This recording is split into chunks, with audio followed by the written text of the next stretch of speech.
Hello friends, कैसे हैं आप लोग। उम्मीद है कि आप बहुत अच्छे होंगे। इंग्लैंड की क्रिकेट टीम 5 टेस्ट मैचों की सीरीज़ खेलने के लिए भारत आ रही है। हर किसी की निगाहें इस सीरीज़ पर है, चाहे वो बोल सकते हैं प्लेइंग 11 को लेकर हो जाए, चाहे उनके पूरे स्क्वाड को लेकर हो जाए। टीम सिलेक्शन पर बड़ी सवाल छिड़े हुए हैं। तो इंग्लैंड की क्रिकेट टीम 5 टेस्ट मैच खेलने आ रही है। सीरीज़ काफ़ी लंबी होगी और भारत में होगी तो ज़्यादा भारत के लिए चाहे इंग्लैंड के लिए सीरीज़ काफ़ी महत्वपूर्ण होगी। इंडिया के लिए बोली जाए या इंग्लैंड के लिए, WTC कि साइकिल 2023 से 2025 के लिए सीरीज़ बहुत ज़्यादा इंपॉर्टेंट होगी।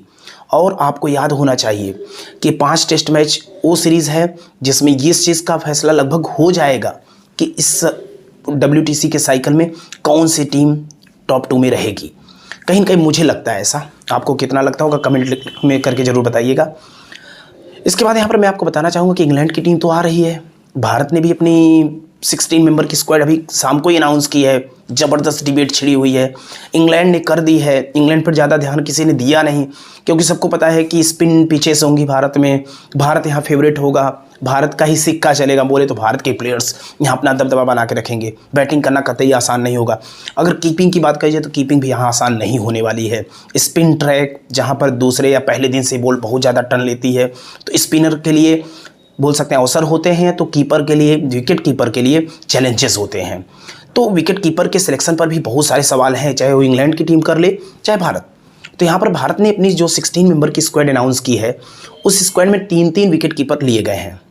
एक हैं आपके नए नए अभी आए हुए प्लेयर और पहली बार अनकैप प्लेयर हैं। उन्होंने ऐसा कोई मैच अभी भारत के लिए तो नहीं खेला है, तो उन्होंने यहाँ पर बोल सकते हैं कि डेब्यू करने का एक मौका ज़रूर देखा होगा, जैसे उनका नाम स्क्वाड में आया है जुरेल ध्रुव। लेकिन 3 विकेट कीपर में एक KL राहुल आपके हैं और एक KS भरत हैं और एक जुरेल ध्रुव हैं। 3 विकेट कीपर हैं। लेकिन सबसे बड़ा जो नाम यहाँ पर ना आ सका और जिस पर डिबेट भी लोगों के बीच छिड़ गई है, वो है ईशान किशन। क्यों नहीं हो आपके स्क्वाड में? इसके पीछे का मैं आपको सच बताऊंगा और है क्या इसके पीछे का कारण, क्यों नहीं हो। तो देखिए, यहाँ पर जो 16 मेंबर की स्क्वाड आई है ना, उसमें 3 विकेट कीपर हैं और आपको थोड़ा सा ईशान किशन के बारे में सोचना पड़ेगा। ईशान किशन पिछले कुछ सीरीज़ से लगातार या तो प्लेइंग 11 का हिस्सा नहीं बन पा रहे थे, बट वो स्क्वाड का हिस्सा थे आपके 16, 17, 15 मेंबर के। वर्ल्ड कप आपने देखा था, पहले 2-3 मैच खेलने के बाद उनको मौके नहीं मिले, जैसे शुभमन गिल आ गए। तो मिला जुला के ईशान किशन के लिए उतनी अच्छी चीज़ें नहीं रही। वो लगातार बेंच पर लगातार बैठ रहे थे, डगआउट में बैठे रहते थे, ड्रिंक्स लाते थे प्लेयर्स के लिए। तो ये थोड़ा सा एक प्लेयर के लिए, जब उसकी इतनी रेपुटेशन हो, ईशान किशन को आपको पता होगा कि बीते साल में 2022 में बांग्लादेश के खिलाफ उन्होंने ज़बरदस्त दोहरा शतक लगाया था वनडे क्रिकेट का। तो सबने ये सोचा कि नहीं, भारत को एक ऐसा विस्फोटक बल्लेबाज मिल गया है जिससे कि अब भारत के विकेट कीपर के जो ऑप्शन है ऋषभ पंत के साथ साथ एक और अटैकिंग विकेट कीपर के मिल गए हैं।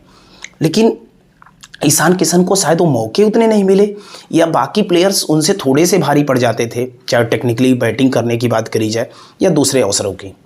तो ईशान किशन को उतने मौके नहीं मिले और लगातार डगआउट में बैठे रहते थे। अब एक खिलाड़ी के लिए भारी वक्त होता है, ज़रूर आपको ध्यान रखना चाहिए।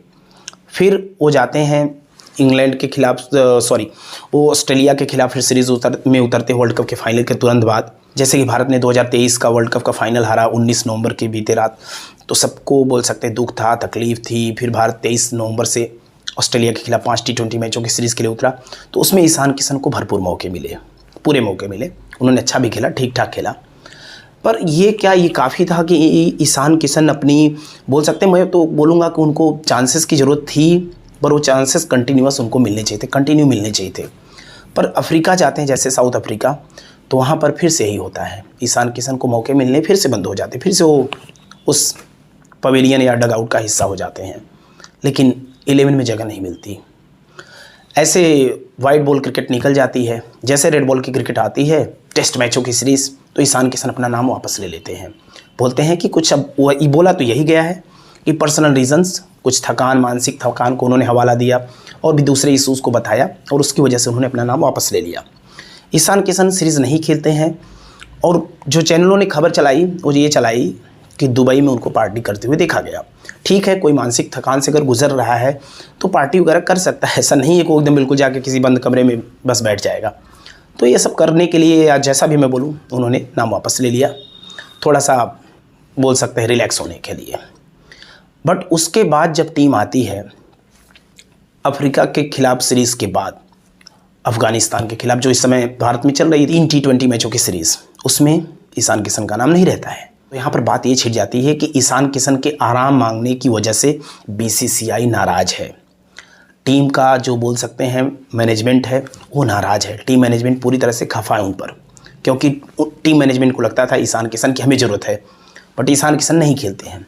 बट इस पर जब आपके हेड कोच आते हैं और वो सफाई देते हैं कि ऐसा कुछ नहीं है, ईशान किशन ने इस समय अपने को अनअवेलेबल कर लिया है, अनुपलब्ध है वो, अभी कुछ दिन वो क्रिकेट नहीं खेलेंगे, लेकिन जैसे ही उपलब्ध होंगे तो भारत की घरेलू क्रिकेट बोले तो रणजी ट्रॉफी वगैरह से होकर गुजरेंगे, फिर उन सिलेक्शन के लिए उपलब्ध होंगे, ऐसा उन्होंने बोला।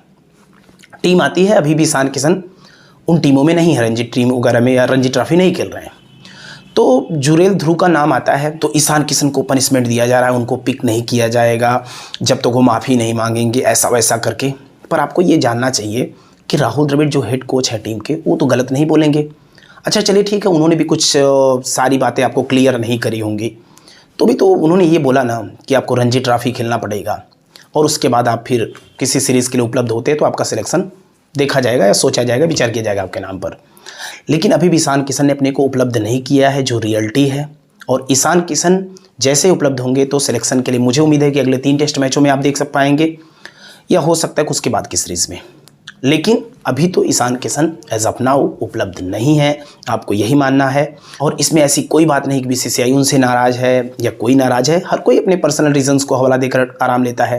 तो ईशान किशन ने भी लिया, विराट कोहली को ले लीजिए, अफगानिस्तान की पहली T20 में उन्होंने अपना नाम वापस ले लिया, कहा हम नहीं खेलेंगे, कुछ पर्सनल रीजंस हैं। तो हर प्लेयर, उसको रिस्पेक्ट भी मिलनी चाहिए, उसके उस फैसले का सम्मान भी किया जाना चाहिए। इसमें सिर्फ नमक मिर्च मिलाकर खबरें चला लेना और सिर्फ इसको तोड़ मरोड़ के पेश कर देना, ये गलत है। चाहे वो कोई भी चैनल हो, तो प्लीज़ इस चीज़ का आप ध्यान रखें।